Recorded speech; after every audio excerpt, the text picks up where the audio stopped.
ભગવાન સ્વામિનારાયણ પરમ પૂજ્ય મહંત સ્વામી મહારાજ ના આશીર્વાદ સર્વે સંતો સ્વયંસેવકોના સેવા સમર્પણ અને ભક્તિથી સહકારથી અને સમગ્ર રાજકોટ વાસીઓના સાથ અને સહકારથી કલ્પનાતીત રીતે મહોત્સવ ભવ્યતા અને દિવ્યતા એક સંખ્યાની દ્રષ્ટિએ ભવ્યતા છે અને માણસની મુમુક્ષુતા ઉત્કર્ષ થાય એ દિવ્યતા છે. તો અહીંયા વોલ્યુમ પણ હતું અને વેલ્યુ પણ હતું.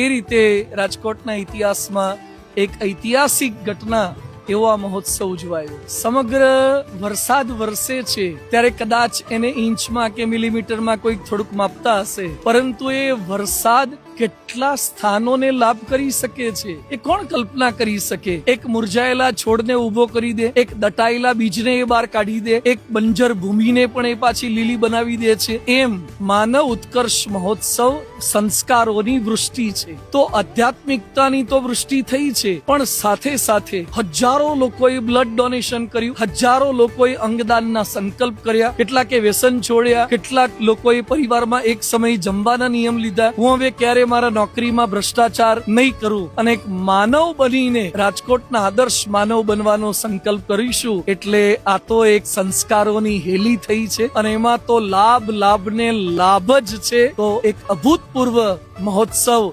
અને જેના ફળ તો વ્યક્તિગત રીતે દરેક વ્યક્તિને અનુભવો, એને મળો ત્યારે તમને ખબર પડે કે આ માનવ ઉત્કર્ષે સાચા અર્થમાં આવનાર પ્રત્યેક વ્યક્તિનો ઉત્કર્ષ કર્યો છે ને કર્યો જ છે. જેને તન મન ધનથી સંપૂર્ણ સહકાર આપ્યો છે એના પણ આભારી છીએ. કદાચ જેને આપના માધ્યમથી ગુણ લીધો છે, એના સરસ કાર્ય થયું છે, ભગવાન એને પણ સુખી કરશે, એને પણ હંમેશા ઉર્ધ્વગતિ પમાડશે.